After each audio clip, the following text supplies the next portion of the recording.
brought to you by Bank of Maharashtra. Bank of Maharashtra ने अपने home loan पर ब्याज दर घटाकर अब कर दिया है केवल 8.35%, वो भी 0 प्रोसेसिंग फी पर।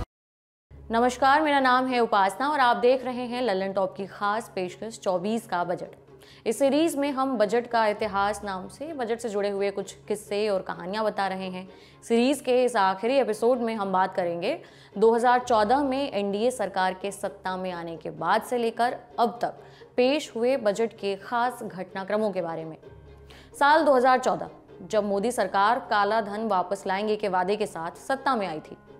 सत्ता में आने के बाद सबके खाते में 15-15 लाख देने की बात तो सरकार ने जुमला कहकर टाल ली, लेकिन कुछ बड़ा होने वाला है, इसका सस्पेंस सरकार का स्थायी भाव बन गया। जुलाई 2014 में अपना पहला बजट पेश कर रहे वित्त मंत्री अरुण जेटली ने सबसे पहले नौकरी पेशा और मिडिल क्लास को खुश करने की कोशिश की।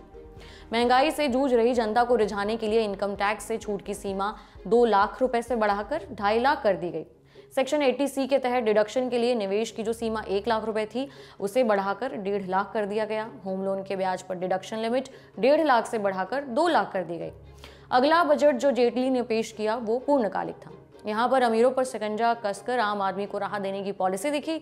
वेल्थ टैक्स खत्म करके 2% सरचार्ज लगाया गया। करीबन 13 साल बाद 2018-19 के बजट में स्टैंडर्ड डिडक्शन की वापसी हुई। 2005 के बजट में इसे खत्म कर दिया गया था। मेडिकल और ट्रांसपोर्ट अलाउंस के बदले 40,000 रुपए का स्टैंडर्ड डिडक्शन भी मिला। लेकिन जेटली को यूपीए सरकार से विरासत में एक बहुत बड़ा राजकोषीय घाटा मिला था। हर बजट में उनका ये दर्द छलक उठता। एक बजट भाषण में उन्होंने कहा, मेरे पूर्ववर्ती यानी पी चिदम्बरम ने फिस्कल डेफिसिट को घटाकर 4.1% करने का कठिन लक्ष्य रखा था। मैंने इस चैलेंज को स्वीकार करने का फैसला किया है। मोदी सरकार साल 2017-18 तक फिस्कल डेफिसिट को 3.5% तक लाने में कामयाब भी हो गई।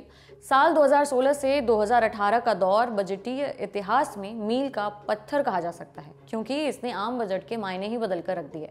रेल बजट अलग से पेश करने की 92 साल पुरानी परंपरा को खत्म करते हुए मोदी सरकार ने इसे आम बजट में ही मिला दिया। 1 जुलाई 2017 से लागू हुए देश के सबसे बड़े टैक्स रिफॉर्म यानी goods and services tax GST ने 17 तरह के अप्रत्यक्ष करों को अपने आप में समाहित कर लिया। जीएसटी रेट तय करने का अधिकार जीएसटी काउंसिल को चला गया।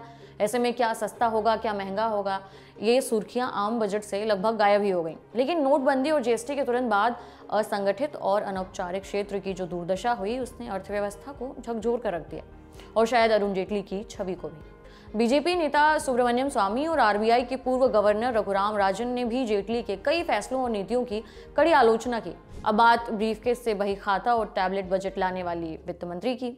2019 के आम चुनाव में मोदी सरकार की धमाकेदार वापसी हुई, लेकिन वित्त मंत्रालय की कमान अरुण जेटली की जगह निर्मला सीतारमण को दी गई। वो देश की पहली फुल टाइम महिला वित्त मंत्री हैं। 5 जुलाई 2019 को अपना पहला बजट पेश करने वाली निर्मला बजट पर हावी चमड़े का थैला, इस परंपरा को तिलांजलि देते हुए संसद में ब्रीफकेस की जगह बही खाता लेकर पहुंची। कोरोना के साये में आए 2021 के बजट में तो उन्होंने एक कदम आगे जाकर टैबलेट के जरिए पहला पेपरलेस बजट भी पेश कर दिया। हालांकि निर्मला को हमेशा मोदी के साये में काम करने वाले औपचारिक वित्त मंत्री की तरह ही देखा गया है, लेकिन कई बड़े फैसलों में सरकार ने यह जाहिर नहीं होने दिया। निर्मला अब तक के बजट में जो न कर पाई वो काम सितंबर 2019 में हुआ। कॉर्पोरेट टैक्स 30% से घटाकर 22% कर दिया गया। नई कंपनियों के लिए रेट 25 से घटकर 15% हो गया।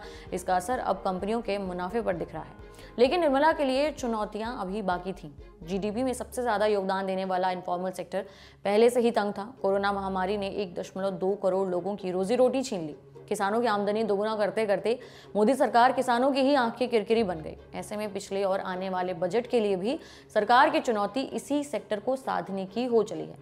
लेकिन बजट के नजरिए से सरकार के लिए एक राहत की बात यह है कि टैक्स रेवेन्यू में अच्छी खासी तेजी आई है। ये उसके पिछले सुधारों और आर्थिक पैकेज का नतीजा भी बताया जा रहा है। खैर, निर्मला सीतारमण 1 फरवरी 2024 को अपना 5वां बजट पेश करेंगी, जो अंतरिम बजट हो सकता है क्योंकि इस साल चुनाव होने। अब देखते हैं कि क्या अंतरिम बजट की धारणाओं को तोड़ते हुए ये सरकार कुछ ऐसे ऐलान करेगी जो इतिहास में अपनी जगह बनाएंगे, या फिर सरकार एक सीधा साधा सा शांति में अंतरिम बजट पेश करेगी। ये थी बजट का इतिहास सीरीज की आखिरी कड़ी।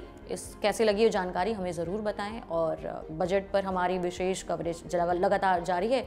आप देखते रहिए द ललन टॉप। शुक्रिया।